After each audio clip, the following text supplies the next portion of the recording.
누구 앞에 서느냐, 이거 되게 중요한 것 같습니다. 대통령 앞에 설 때, 장관 앞에 설 때, 도지사 앞에 설 때, 연예인 앞에 설 때, 여러분 어떠실 것 같아요? 어떻게 나아갈 것 같아요? 조금 더 단정한 모습으로 혹은 매력적인 모습으로 좀 꾸미고 가지 않겠어요? 우리는 누구 앞에 서느냐에 따라 우리의 옷차림도, 우리의 자세도, 우리의 말투도 달라지는 것을 보게 됩니다.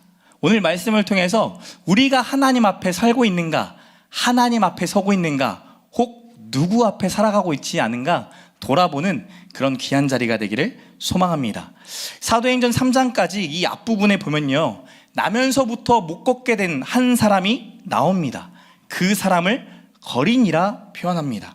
근데 참 신기한 것은 성전으로 향하고 있던 베드로와 요한, 그 중에 베드로가 은과 금은 내게 없거니와 내게 있는 것을 내게 주노니 나사렛 예수 그리스도의 이름으로 일어나 걸으라 하면서 오른손으로 잡아 일으켜 세웠죠.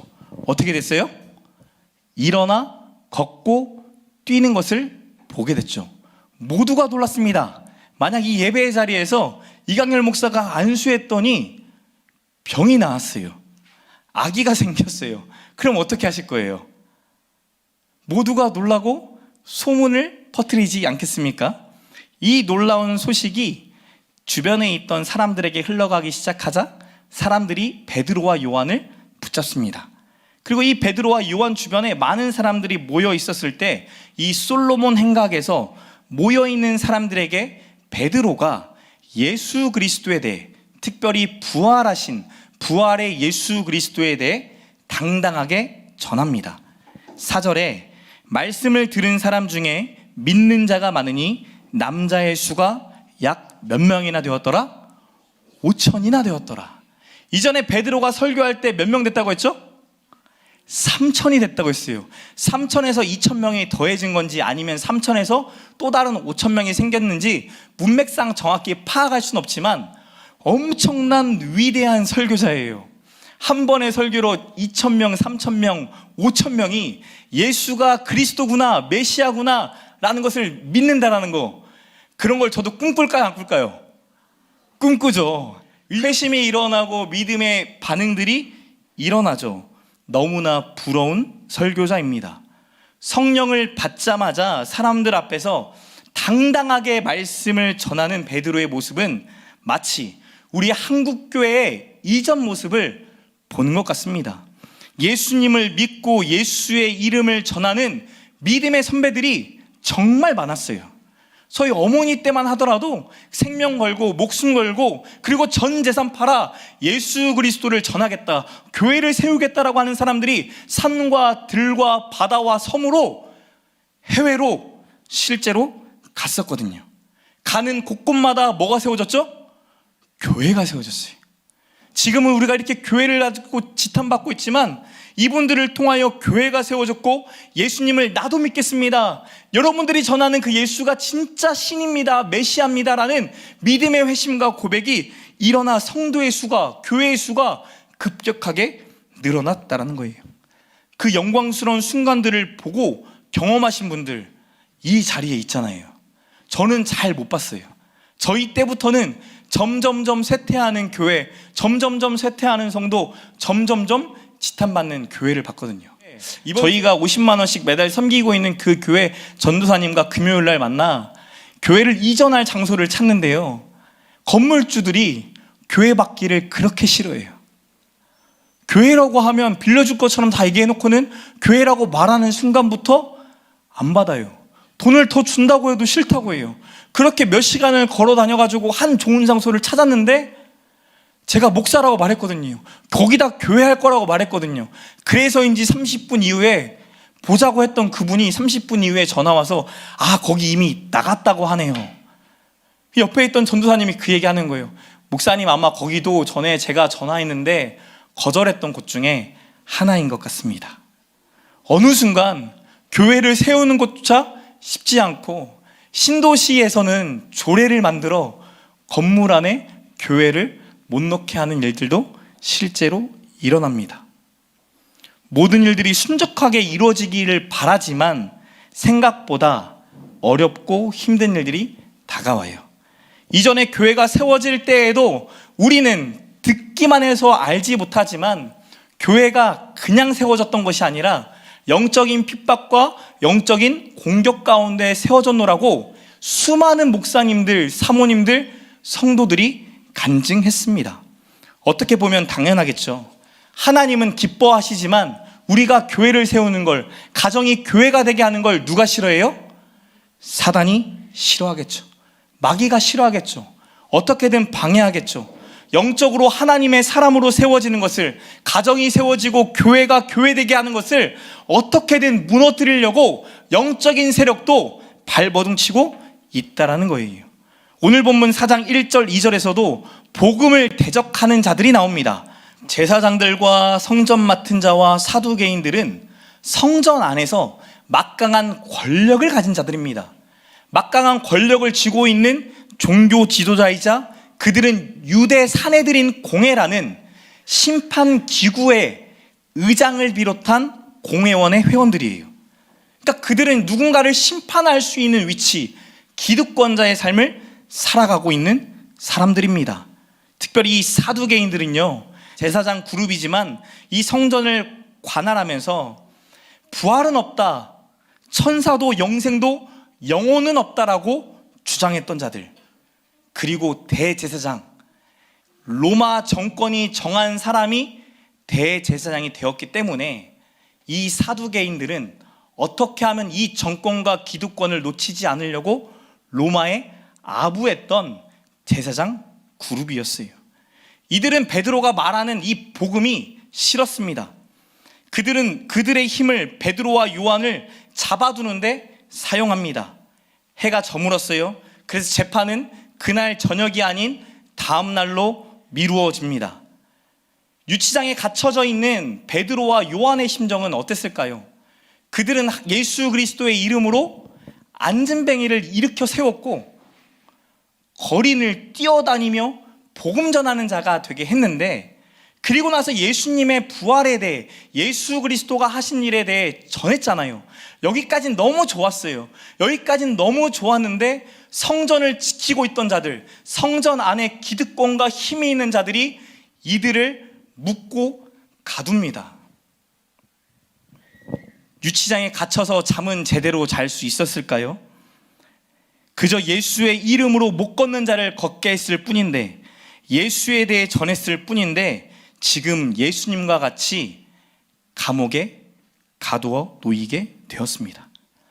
혹시나 나도 예수님처럼 저들의 심판에 죽을 수도 있지 않을까 하는 두려움이 그들에게도 있지 않았을까요? 밤이 지나 이튿날이 됩니다. 직전 대제사장이었던 안나스와 지금의 대제사장인 가야바를 비롯해 사내들인 공회원들이 모였습니다. 뭐하러 모였겠어요? 베드로와 요한을 심판하려고 모였겠죠. 사람들 가운데 그들을 가운데 세웁니다. 그리고 7절에 이렇게 묻습니다. 너희가 무슨 권세와 누구의 이름으로 이 일을 행하였느냐?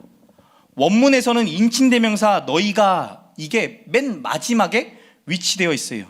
무슨 권세와 누구의 이름으로 이 일을 행하였느냐? 너희가. 억양은 이런 거겠죠. 대체 너희가 뭔데? 라는 의미인 거예요. 베드로와 요한의 등장이 그들에게는 큰 위협으로 다가온 것처럼 보입니다. 예수 때문에 시끄러웠고 그를 심판에 이제 좀 잠잠해졌는데, 유대 사회가 이제 자기네 뜻대로 돌아가기 시작하는데 어디선가 예수님이 했던 기적처럼 나면서부터 앉아서 구걸할 수밖에 없는 자를 일으켜 세웠습니다. 기적을 베풀었어요. 그리고 나더니 예수가 그리스도다, 예수님에 대해 전하기 시작하는 거예요. 그랬더니 약 5,000명이나 되는 남자들이 예수를 믿겠다 고백하는 놀라운 영향력이 일어납니다. 예수가 눈앞에 다시 나타난 것은 아닐까, 그들 안에서도 의문이 들었겠죠. 그래서 이렇게 질문하는 거예요. 대체 너희는 누구냐? 대체 너희는 누구냐? 그들의 눈에는 성전 미문에서 구걸하던, 나면서부터 걷지 못했던 이 사람이 보이는 거예요? 보이지 않는 거예요? 전혀 보이지 않는 거예요. 놀라운 기적이 일어났음에도 불구하고 매일같이 성전을 향했던 그들, 성전을 관리했던 그들이 매일같이 봤던 그 사람이 앉아있는 것이 아니라 일어나 걷고 있고 뛰고 있는데, 그 놀라운 광경을 보고서도 아무런 감정도 감격도 없는 겁니다. 그저 이들은 기적을 베푼 사람이 앞으로 유대 사회에 어떤 영향을 미칠 것인가에 대한 두려움, 걱정이 있을 뿐이죠. 성전 안에 들어가지 못했던 구걸하는 자보다 성전에만 맴돌던 종교 지도자들이 오늘 본문에 보면 더 인간적이지 않고 더 불쌍한 사람처럼 보여집니다. 권력과 기득권과 심판권을 가지고 있지만 항상 걱정하고 항상 염려하고 항상 두려워할 수밖에 없는 처지 속에 살아가고 있는 거죠. 그래서 로마 정권과 백성들에게 종교인이라는 감투를 쓰고 구걸하듯이 앉아서 그들에게 하나님에 대해 전하며 살았던 자들입니다. 손익만을 따져보면서 살아가는 자, 그래서 그들 가운데 일어난 하나님의 기적이 보여지지도 깨달아지지도 않는 자. 여기에 계산이 빠른 분 계십니까? 한번 계산이 빠른 사람이 있어요. 딱 봐도 이 사람이 인간관계에서 숫자 노름이 빨리 들어가는 사람, 사람과의 관계, 커피 살 때, 밥 살 때, 아, 오늘은 밥을 내가 이 정도 됐으니까 커피는 저기 온더힐에 있는 8,000원, 10,000원짜리를 먹어야 된다. 그래야 딱 이율타산이 어느 정도 맞아 떨어진다 라고 하는 분들 있잖아요. 혹시 나는 그런 사람이다, 손 한번 들어보실래요? 조금 부끄러운 발 들으셔도 상관없어요. 뭐 그런 분들이 있죠. 너무나 큰 장점이지만 너무나 큰 약점일 수도 있죠. 살아남고자 발버둥치며 살아왔기에 자기도 모르게 습득된 능력일지도 모릅니다. 그렇게밖에 살 수 없었던 인생이 되었을지도 모른다라는 거예요. 계산 밖의 일들이 일어나면 어떻겠습니까? 당연히 두렵고 떨리고 염려가 되겠죠.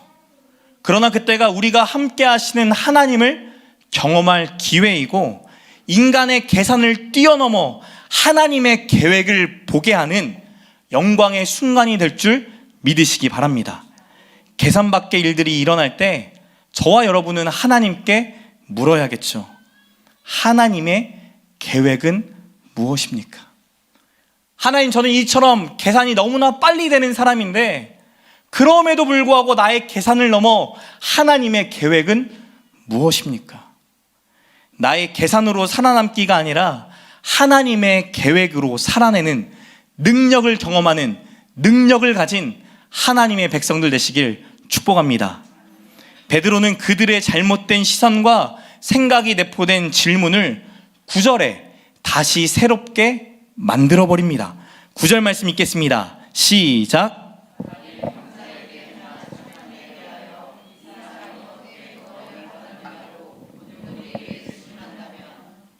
너희가 뭔데 이런 걸 했냐? 라고 질문했던 그 질문에 베드로가 다시 질문을 바꿨죠. 병자를 고친 것은 무슨 일이다? 착한 일이다. 여러 의미가 내포되어 있습니다. 병자를 고친 것은 착한 일로 여기지도 않고 악한 일로 여기며 부당하게 우리를 붙잡은 너희는 나보다 너희가 더 이상하지 않냐?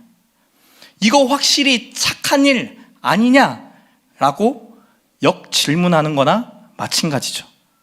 이 사람이 어떻게 구원을 받았느냐, 이 사람이 어떻게 낫게 되었느냐 질문해야 되는 게 맞는 거 아니냐 돌려서 말하고 있는 거죠. 이게 맞잖아요. 무슨 권세와 누구의 이름으로 이 일을 행하였느냐, 너희가 대체 뭔데, 이렇게 질문해야 될 것이 아니라 걷지 못하던 사람이 걷게 되는 그 놀라운 일, 그 착한 일이 어떻게 일어난 겁니까? 어떻게 이 사람이 낫게 된 겁니까? 라고 질문해야 하는데 질문하지 않았어요. 베드로가 그들의 질문을 바로잡습니다.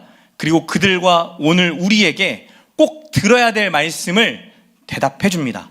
10절, 11절 말씀 읽겠습니다. 시작.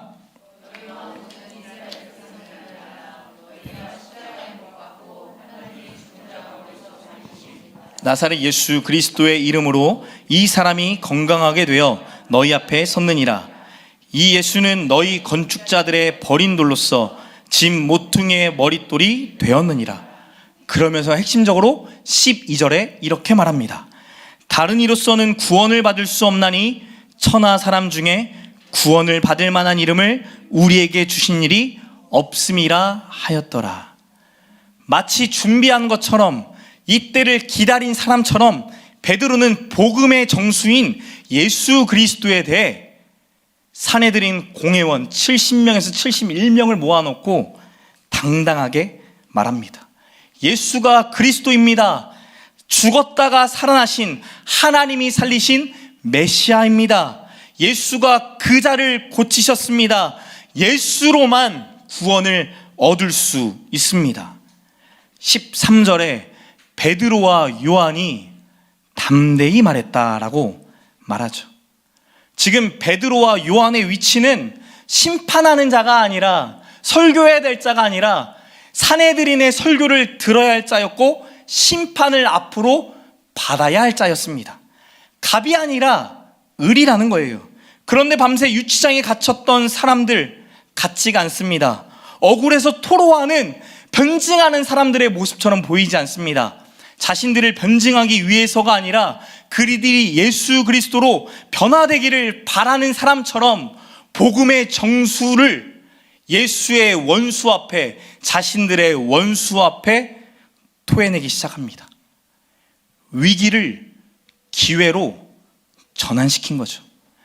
예수 그리스도를 전하다가 생긴 위기 앞에 예수 그리스도를 전할 수 있는 또 다른 기회를 생각해낸 겁니다. 예수님을 믿고 따르는 삶이 여러분 행복하십니까? 진짜 행복하세요? 하나님의 시각으로 가득 찰 때는, 하나님의 계획과 뜻이 발견될 때는 그렇게 행복하잖아요. 그렇게 감사하잖아요.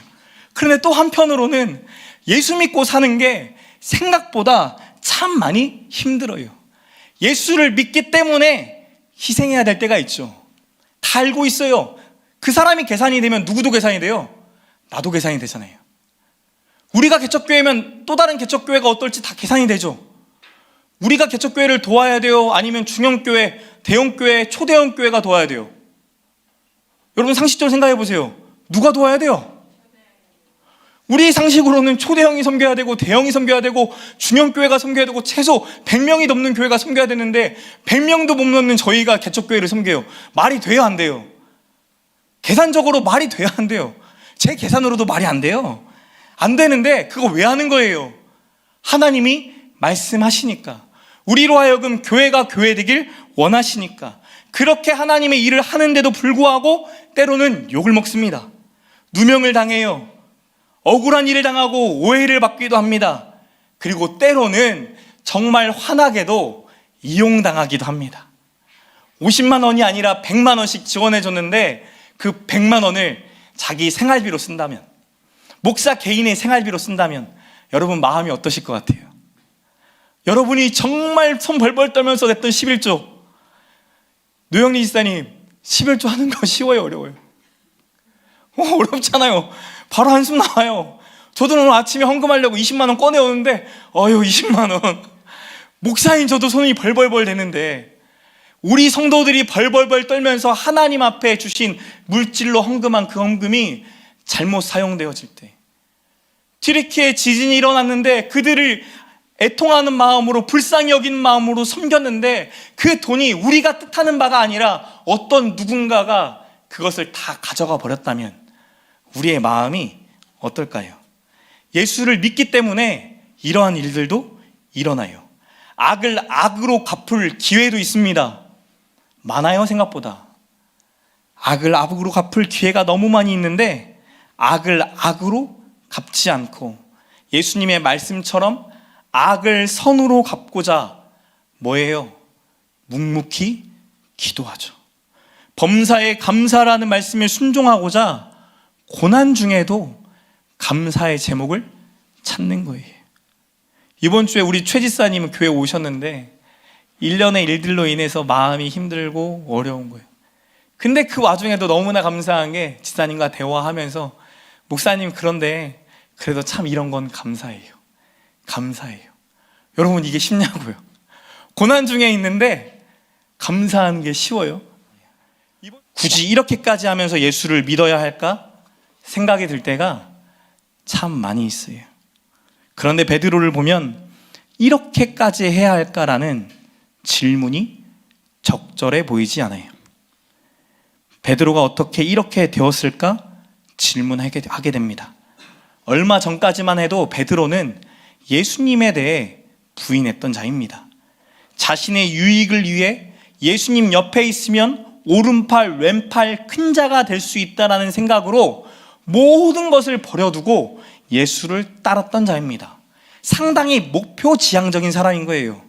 내가 원하는 바를 위해 가정도 지금 하고 있던 어부의 일도 내려놓고 이 목표를 이루기 위해 이 사람이면 내가 원하는 바를 이룰 수 있기 때문에 내가 예수를 이용해서라도 이것들을 얻어야지 했던 사람이 베드로였어요. 근데 그 믿었던 예수가 사내들인 공회에 끌려가고 그 공회를 이길 줄 알았더니 이기는 것이 아니라 채찍질을 당하고 못 박힘을 당해 죽게 되죠. 예수가 붙잡히자 예수를 부인하고 저주했던 사람이 오늘 본문에 나와 있는 베드로였어요. 그런 베드로가 도망가기는커녕 위기를 기회로 삼아 예수님을 전하는 자로 어떻게 이렇게 변화되었을까요? 범인으로 여겼던 베드로의 담대한 말에 공회원들이 당황합니다. 그들이 비난한 말을 베드로의 말 중에 찾을 수가 없어요. 그래서 그들이 모여 회의를 시작합니다. 그들이 보기에도 병이 나은 일은 표적, 즉 하나님, 우리의 신이 한 일이다라고 여겼어요. 자신들도 하나님이 하신 일에 대해 부정할 수는 없었습니다. 무엇보다 중요한 건 하나님이 하신 일이지만 예루살렘에 살고 있는 사람들이 다 받고 알았다는 사실이 중요했죠. 그들이 생각한 최선의 방법은 민간에 더 이상 이 소식이 퍼져나가지 못하도록 베드로와 요한을 위협하고 경고하는 일이었어요. 도무지 예수의 이름으로 말하지도 말고 가르치지도 말라. 이 말은 뭐예요? 앞으로 너 풀어줄 테니까, 이제 곧 풀어줄 테니까 예수 이름 말하지 마. 예수 이름 가르치지 마. 예수 믿는 거 티내지 마. 저 같으면 다행이다. 하나님이 피할 길을 주셨구나 라고 하면서 그래 하면서 타협할 것처럼 같은데, 베드로와 요한은 19절 20절에 이렇게 말합니다. 우리 함께 읽겠습니다. 19절 20절 말씀 시작.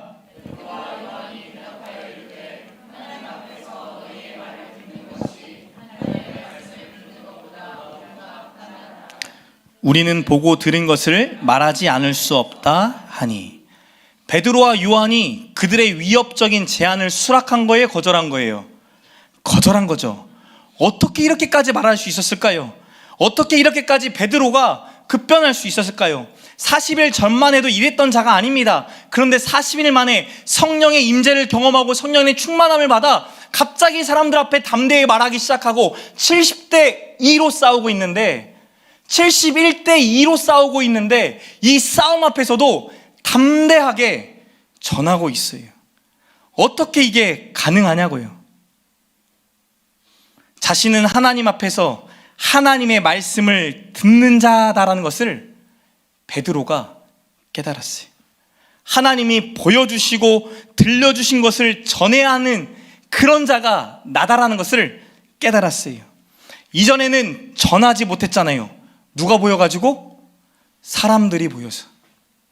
제사장의 종, 제사장이라는 직분이 보여서, 사람이 보여서 말하지 못했는데 성령을 받은 베드로가 성령이 충만해지니까 베드로의 눈앞에 사람이 아닌 누가 보이는 거예요? 하나님이 보이는 거예요. 하나님 앞에 너희의 말을 듣는 것이 하나님의 말씀을 듣는 것보다 옳은가 판단하라. 하나님의 말씀과 사람의 말이 충돌될 때가 있습니다. 하나님의 말씀을 듣는 것이 우리에게 복인 것을 영적으로는 아는데 심한 내적 갈등이 찾아올 때가 너무나 많이 있어요. 그들의 말에 순종해주고 그들의 말처럼 따라가는 게, 그렇게 자녀를 양육하고 그렇게 가정을 세워가는 게 맞다라고 여겨질 때가 너무나 많이 있죠. 그럼에도 불구하고 세상의 방식, 세상의 경험, 세상의 이치와 계산대로만 자녀를 키우는 것이 아니라 하나님의 뜻대로 키우는 게 무엇인가? 아이가 맞고 왔는데 맞고 온 아이에게 어떻게 가르치고 어떻게 양육하고 어떻게 살아가게 하는 게 하나님 앞에서 보시기에 옳을까 고민하며 살아가게 되더라고요. 옆 사람 보면서 한번 고백해 봅시다. 하나님 앞에서 잘 살아가고 계십니까? 한 번 더요. 하나님 앞에서 살아가시는 것 같아요? 마지막으로, 내가 하나님 앞에서 사는 것 같습니까? 하나님의 말씀과 사람의 말이 충돌될 때 베드로는 그때 깨달은 거죠. 충돌될 이 시점에 하나님의 일을 이미 보고 들은 이유가 있구나. 나로 하여금 이미 경험하게 하신 이유가 있구나. 나로 하여금 하나님의 나라를 먼저 살아가게 하신 이유가 있구나. 먼저 들었기 때문에, 먼저 봤기 때문에 보고 들은 그것을 전하라고 하시는 거구나. 베드로는 그것을 깨달은 거죠. 유치장에 갇혀있던 베드로와 요한, 과연 그들이 그날 밤 내가 이렇게 하나님의 일을 하는데 하나님 내가 이것밖에 안 됩니까? 이런 대우 받아야 합니까? 라고 신태한산을 했을까요? 아니면 예수님을 죽인 이들 앞에 하나님이 나를 세우시는 이유와 뜻을 물으며 기도했을까요? 하나님의 일을 들으려고도 하지 않는 자, 하나님이 하신 놀라운 역사를 보려고도 하지 않는 이들에게 나를 세워주셔서 하나님의 일을 보고 들은 그대로 전하게끔 증인으로 세우시겠구나. 베드로와 요한이 보내는 그 밤은, 유치장의 밤은 너무나 기대가 되는 밤이었겠죠. 내가 보고 들은 하나님의 일에 대해 증거하면 어떠한 일들이 일어날까? 자신처럼 유익을 쫓아 살아가는 자, 큰 자가 되기 위해 발버둥 치는 자, 기득권과 권력을 유지하기 위해 로마 정권 눈치를 보는 자, 표적 하나님의 일을 마땅히 보고도 사람 눈치 보느라 하나님의 일을 무시하는 자. 그래서 결국 예수를 십자가에 못 박혀 죽였던 이 자들에게도 하나님은 복음을 듣게 하기 원하시는구나. 계산이 아닌 하나님의 계획을 깨달은 거죠. 그래서 그날 밤은 그렇게 길지 않았을 거예요.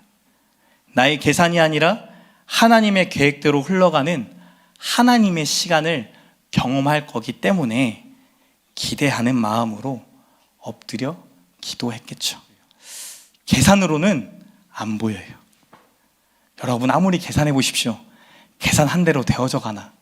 계산이 아니라 하나님의 계획 속에서 보기 시작할 때, 하나님 앞에서 살아가고 있다는 것을 느끼기 시작할 때, 사람의 시선이 아니라 하나님의 시선을 느끼고 하나님을 뒤따라가기 시작할 때 하나님의 그 영광스러운 그 영광 앞에 놀라게 되는 저와 여러분이 될 줄 믿습니다.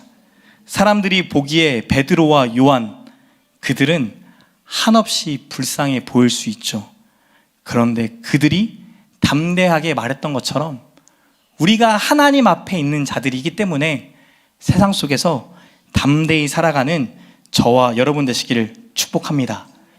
베드로와 요한을 바라보는 하나님의 시선은 어땠을까요? 너무나 흐뭇해하지 않았을까요? 비록 초라하게 유치장에 처박혀 있지만, 비록 72대 1로 복음을 전하고 있지만 담대하게 성령의 충만함을 받아 복음을 전하는 베드로와 요한을 하나님이 너무나 기뻐하셨을 것 같아요. 21절에 이렇게 말씀을 맺죠. 모든 사람이 그 된 일을 보고 하나님께 뭐를 돌림이라? 영광을 돌림이라. 때로는 저와 여러분이 희생할 수도 있고, 때로는 저와 여러분이 예수를 믿고 살아가다 고난을 당할 수도 있고, 때로는 내가 뜻했던 계산처럼 되지 않는 순간에도 염려가 되고 걱정이 되고 두려움 속에 있지만, 그 순간에 계산이 아닌 계획을 바라보는 자, 하나님의 자녀로 살아가는 저와 여러분 되시기를 축복합니다. 잘 생각해보면 사내들인 공회에 붙잡혀 있는 베드로와 요한은 예수님이 홀로 걸어가셨던 그 길을 따라가고 있는 것처럼 보여집니다. 예수님이 홀로 그들의 모함 속에, 그들의 계략 속에 잡히시고 모욕당하시고 견고와 예수님을 죽이고자 예수님을 홀로 끌고 갔죠. 그런데도 감사한 것은 오늘 본문에 예수님은 홀로 가셨는데 그 길을 홀로 가게 놔두지 아니하시고 베드로와 요한 두 명의 동역자가 함께 걸어가는 것을 보게 됩니다. 여러분, 우리가 걸어가는 이 길, 십자가의 길, 때로는 이해가 되지 않고 받아들여지지가 않고, 진짜 하나님, 내가 하나님이었으면 이렇게 하지 않았을 거예요 라고 말할 수 있는 연약한 저희에게 하나님이 귀한 동역자들을 주셨어요. 이 십자가의 길을 걸어가면서 하나님 앞에 서 있는 자가 나만이 아니라 또 다른 그 누군가가 있다는 것을 보게 하세요. 이게 너무나 큰 축복이에요. 여러분, 옆 사람 한번 바라보세요. 한번 바라보세요. 지금 눈을 뜨고 바라보세요. 손 한번 또 잡아주시고요. 이 사람이 여러분의 가족만이 아니라 동역자이고 평생 함께하면서 사람 앞에서 낮아지는 자가 아니라 하나님 앞에서 높아지게 하는 자들이에요. 담대하게 말할 수 있도록 살아가게 하는 자들이에요. 그런 우리가 모여서 이렇게 하나님 앞에 예배하는 거예요. 그래서 이 시간 감사의 기도를 같이 드리자고요. 하나님, 믿음의 동역자, 믿음의 가정, 믿음의 사람들 붙여주셔서 이 십자가의 길, 고난의 길, 때로는 오해와 누명을 받는 이 길 속에서도 하나님 앞에 서게 하시니 감사합니다. 사람 앞에 서고자 발버둥친 자가 아니라 하나님 앞에서 하나님 뒤를 따라가는 자 되겠습니다. 이 사람이 그런 사람 될 수 있도록 축복하여 주시옵소서. 우리 축복하는 마음을 담아 같이 축복하며 기도합시다. 사랑과 은혜가 풍성하신 하나님, 참 감사합니다. 우리를 너무나 사랑하셔서 귀한 독생자 예수 그리스도를 보내시고 우리의 모든 죄값으로 십자가에 못 박히실 뿐만 아니라 살아나신 그 예수를 그리스도라, 메시아라, 구원자라 고백하게 하시니 감사합니다. 하나님, 우리가 왕되어 살아갑니다. 우리가 계산 속에 살아갑니다.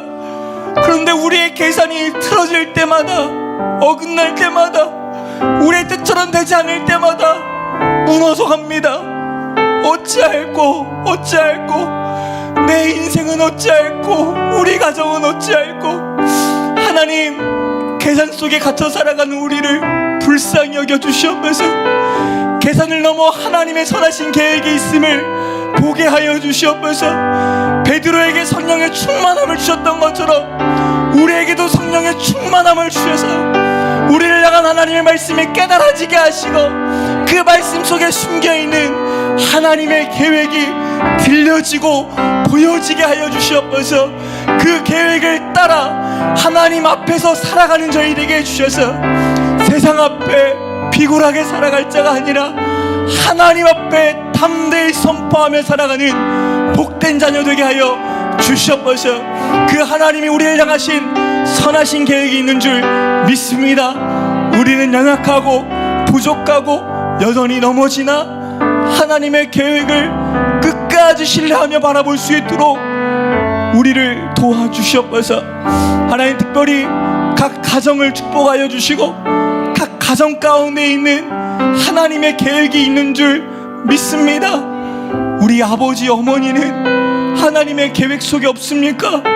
우리 자녀는 하나님의 구원 계획 속에 없습니까? 되물었던 그 수많은 시간들, 그러나 하나님, 우리의 소리를 들으시고 하나님의 계획 속에서 우리의 부모님과 자녀들을 구원하실 줄 믿습니다. 예수의 이름 외에는 구원할 자가 없는 줄 믿습니다. 주님 도와 주시옵소서. 불쌍히 여겨 주시옵소서. 그들도 예수를 주로 고백할 수 있도록 주님 역사하여 주시옵소서. 그들의 인생의 수고가 헛되지 않음을 고백하게 해주시고, 착하가 충성된 종아, 내가 수고하였노라, 이 하나님의 음성이 사랑하는 부모님들 위해, 우리들 위해 들려지게 하여 주시옵소서. 하나님, 여전히 주의 말씀을 받았지만 우리가 직면하는 세상은 두렵기 짝이 없습니다. 71대 2로 싸워야 되는 것처럼 마치 내가 옳은 건 옳은 줄 알면서도 잘못된 것 마냥 생각되어질 때도 너무 많이 있습니다. 하나님, 그때마다 약속의 말씀들 떠오르게 하시며 베드로에게 요한을 주시고 요한에게 베드로를 함께 하셨던 것처럼 우리에게도 믿음의 동역자 주셨사오니, 이 고난의 시간, 고독한 시간을 걸어갈 때 믿음의 동역자와 담대히 걸어가게 하여 주시옵소서. 내가 나사렛 예수의 이름으로 명하노니 일어나 걸으라. 하나님께서 우리를 걷게 하실 줄 믿습니다. 그 능력의 보좌 앞에 나아가 하나님을 영광 돌리는 믿음의 사람들 우리가 되게 하여 주시옵소서.